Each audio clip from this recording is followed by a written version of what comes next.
JetBlue's Mint for Big Things makes a big return to the channel. A new lounge and a brand new airplane also star in this video. JetBlue 354, surface wind 090 at 4 knots, runway 10 right, cleared for takeoff.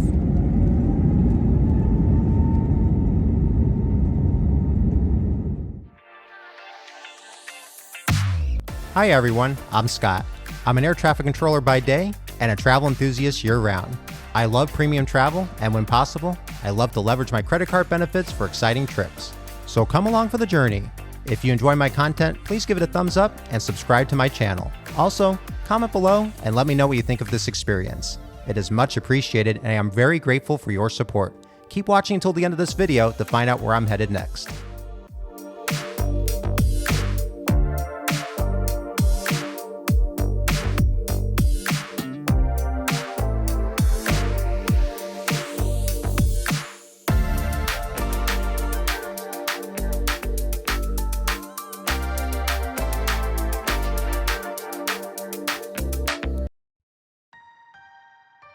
In today's first segment, I am in economy reviewing JetBlue's Transatlantic economy class experience from Dublin, Ireland to Boston, Massachusetts with even more space seating.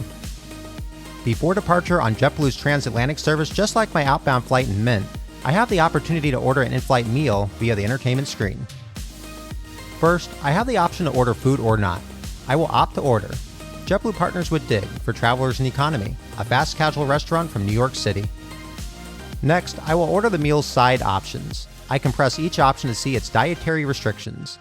I can choose to get both or none of the side options. For this flight, I will choose both items. The next screen allows me to choose one main dish or opting out of the main altogether. I will choose a main for this flight. If you pre-ordered a special meal instead, one of JetBlue's crew members will communicate this to you instead. After clicking done, I type my name in, review the order, and then it is confirmed. Now there's an opportunity to see JetBlue's drink and snack selections for this flight. The beverage list is very long. All the drinks are complimentary, including alcohol since this is a transatlantic flight. The snack list is for the JetBlue pantry, which is located in between the Mint and economy cabins. I will show this to you in a little bit. I would find out that these snacks were not accurate for this flight. Stay tuned to see what was actually in the pantry for this international flight experience. With that said, it is time to depart for Boston. What a great day to fly over the Atlantic Ocean. JetBlue's Mint for Big Things is flying me back to Boston on the first segment today. My JetBlue experience will take me to Los Angeles later, so stay tuned for that. If you watch my outbound flight, this was the exact same plane I sat in JetBlue's Mint business class cabin on the way to Dublin. Will JetBlue's Mint for Big Things Transatlantic economy class experience shine? Let's find out. In my previous video flying to Ireland, I sat in JetBlue's even more space seat on the LAX to Boston leg. The legroom on that flight was unremarkable as it was on the bulkhead row, which has a wall in front. The flight today on Mint for Big Things was in the second exit row over the wing, which is also one of JetBlue's even more space seats. This seat was totally worth it compared to the bulkhead row. It was almost like there wasn't a seat in front of me. It had so much space. Look at me stretching my legs into the middle seat area. The legroom was huge. My wife and I also had a row to ourselves, which was an added bonus for this flight. The cost of the seat was $149 for this segment, nearly identical to the bulkhead seat price. To me, this row is the way to go for a long flight such as this one. Today's flying time from Dublin to Boston was 6 hours and 17 minutes. Mint for Big Things definitely had a lot to live up to after my experience in the Mint studio. Economy class is not business class, but I had a feeling from the start that this would be a great flight. The airplane was about 6 weeks old when I recorded this. As JetBlue 354 departs Dublin and I enjoy the views outside my window even more space seat, it's time to view my favorite part of the in-flight entertainment screen. That is the interactive moving map. JetBlue has one of the best moving maps from my experience. It is a great way of tracking the flight. The entertainment screen also has a generous amount of movies, TV shows, and games. Plus, they are all complimentary and part of the JetBlue experience. On JetBlue's transatlantic flights like this one, a JetBlue flight attendant will pass out complimentary earphones for the in-flight entertainment. As the flight attendants get ready to serve drinks and eventually the food order from before departure, let me show you more of the seating area. The seat comes with a regular-sized tray table that extends out. With so much room at this seat, the tray table extension is quite useful. Below the tray table is the seat back pocket and outlets to charge your devices. Each seat has one, so don't forget to have your chargers readily available for the flight. Above the seats are individual air vents and lights. The seat backs for these seats are adjustable. They are able to be lifted up and down. They are able to be crunched from their sides as well. The seat can be reclined up to 3 inches by holding the button on the armrest and leaning the seat back. Since this is a transatlantic flight, everyone in economy gets a pre-washed blanket and an eye mask and earplug kit. Now that you have seen the seating area, it is time for the lunch I pre-ordered before departure. Honestly, the meal was not very good. I appreciate JetBlue's attempt in providing great overall service, but this meal was probably the low point of this trip. With the meal aside, let's take a tour of the area in between the economy and Mint business class cabins. One side is the JetBlue pantry, and the other side is the lavatory. For an airline lavatory, it is bigger than others I have seen. It also includes an infant changing table. Walking out of the lavatory displays the JetBlue pantry. The pantry has complimentary snacks and beverages passengers can walk up to and grab during the flight. Earlier, I mentioned the pantry had certain snacks that would be available. Instead, I found these. I'm assuming that this happened because JetBlue's catering is different in Europe than it is in the United States. The fridge was stocked with plenty of water. It is something I took full advantage of during this flight. However, on my previous JetBlue economy experience out of LAX, the pantry was also stocked with soft drinks and some of the advertised snacks on the snack list. The pantry idea by JetBlue is great, and other airlines like United are starting to copy it on some of their aircraft. Keep in mind though that you're at the mercy of the airline's catering for what is stocked here. As I return to my seat, it is time to check out JetBlue's in-flight Wi-Fi. It is free for all passengers. Unfortunately, it did not work for much of this flight. While it is great JetBlue does not charge for Wi-Fi, the fact that it did not work for much of my experience makes me question how reliable it is. It is quick though when it works. As this flight continues across the Atlantic and approaches Canada, it is time for JetBlue's second meal service. This is served around an hour before landing. It's not much, but I suppose it's better than nothing. As my flight approaches Boston, the question is, would I recommend JetBlue's economy experience from Europe? I would, particularly in the seat I was in. This was row 14 of this JetBlue Airbus 321. There are different versions of the JetBlue Airbus 321 flying around, so make sure you look at their seat map prior to booking to see the aircraft layout. My wife and I flew on this version of the JetBlue Airbus 321 on 3 of the 4 segments for this trip. 2 of these segments were from my outbound journey to Dublin from my previous JetBlue experience, which you're able to watch on this channel. The last segment, which I'm so excited to show you soon, is on JetBlue's Airbus 321 long-range version, and a special treat to go along with it. For now, it's time to wrap things up for this flight and go to an airport lounge I've been so excited to visit for quite a while. The Chase Sapphire Lounge at the Boston Logan Airport was its first and opened in May of 2023. If you're flying JetBlue, this lounge is fairly convenient to get to, as it is located in between the B and the C concourses near gate B40. So let's head up to level 4 as I'm super excited to see this place and grab some good food too. The lounge offers complimentary access if you have the Chase Sapphire Reserve card, along with its Priority Pass membership for you and 2 guests. The Priority Pass is required for entry. Other Priority Pass users can get in once per year at no additional cost, but then it's $75 per visit after that. As I sit down and take a look at Mint for Big Things below the lounge and see the airport in the distance out the window, it's time to order food. I'm hungry. The menu is digital and caters to dietary restrictions. The Sapphire Lounge also has plenty of small food items to choose from as well. I could already tell the lounge will be one of the best I have ever visited.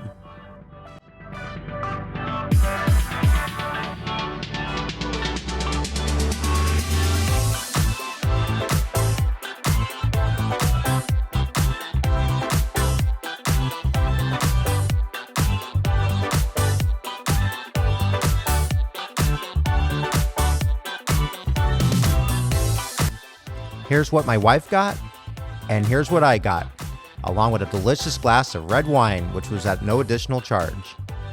I also ordered a dessert from the digital menu. All the food was delicious. As much as I wanted to stay here, I have a flight to catch back to LAX, and I'm in for yet another treat. Just you wait. Here at Gate 14, my wife and I await our flight from Boston to LAX on JetBlue's newest plane at the time of this recording, Minty McMintface.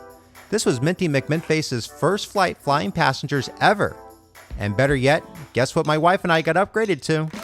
Yes, I am back in Mint again, and I'm so excited to review this domestic JetBlue Mint experience. I think you will enjoy it along with all the other amenities that come along with it.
This space is a little smaller than the Mint studio. I had the opportunity to review that incredible experience on my flight to Dublin. But this is still business class, and I'm very appreciative that I'm able to review this experience for you.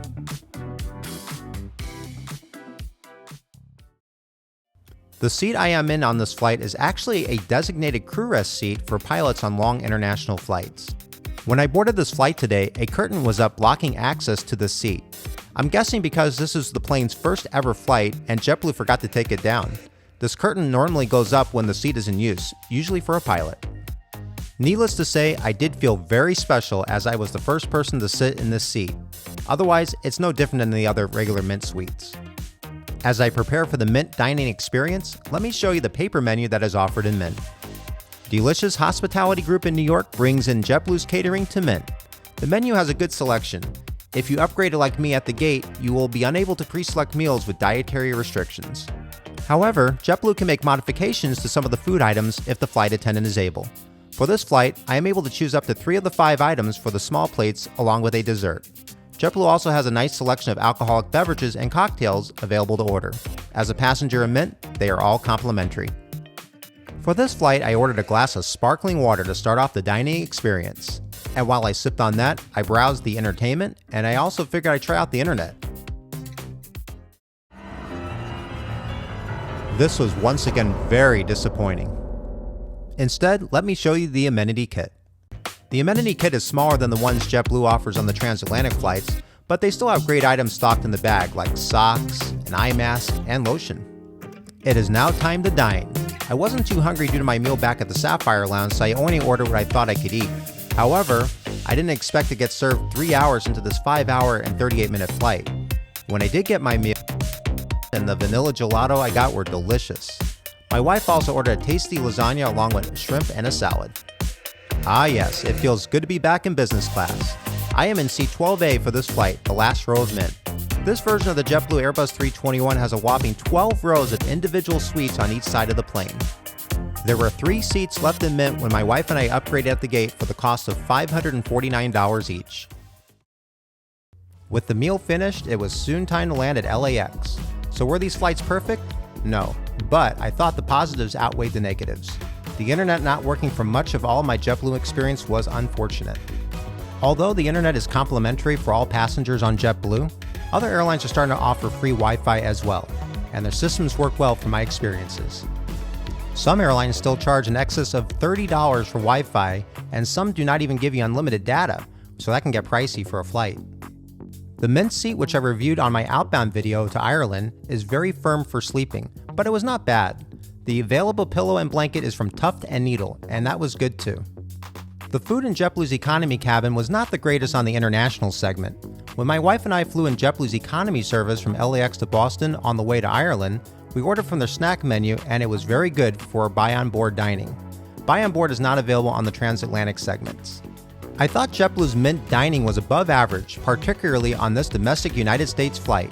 I can't go as far as saying it was the best dining though, flying to or from Europe, but it was really good. A downside for flying JetBlue's Mint business class is that if you want lounge access before the flight, you need to find your own way like I did with my credit card benefits. JetBlue does not operate or partner with any lounges pre-departure or after arrival. Here are the credit cards that made this trip possible. I used the American Express Platinum card for access to the Centurion Lounge at LAX and to pay for the flight upgrades for its 5 times the points on airline purchases. The Chase Sapphire Reserve card got me into the Sapphire Lounge in Boston. It was also my General's Spend card in Ireland with triple points on travel and dining and no foreign transaction fees. The JetBlue Plus credit card helped fund the points used for this trip. When I got this credit card in 2020, JetBlue and Barclays Bank offered a 100,000 point sign-up bonus for this card.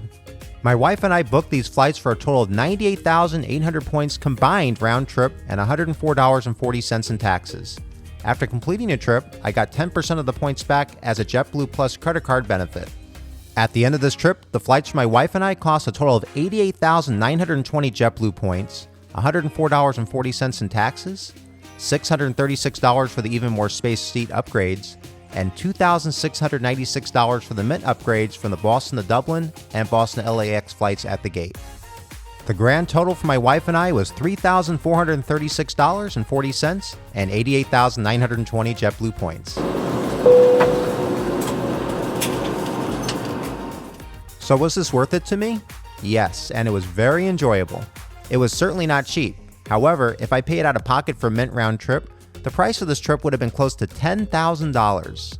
Using points from Mint is generally not a good return in using JetBlue points, so that's why I booked economy and took my chances upgrading at the gate.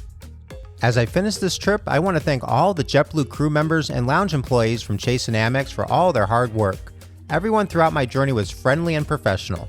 If you have not watched my outbound flight to Dublin, I encourage you to do so you can compare the domestic economy and international Mint experiences.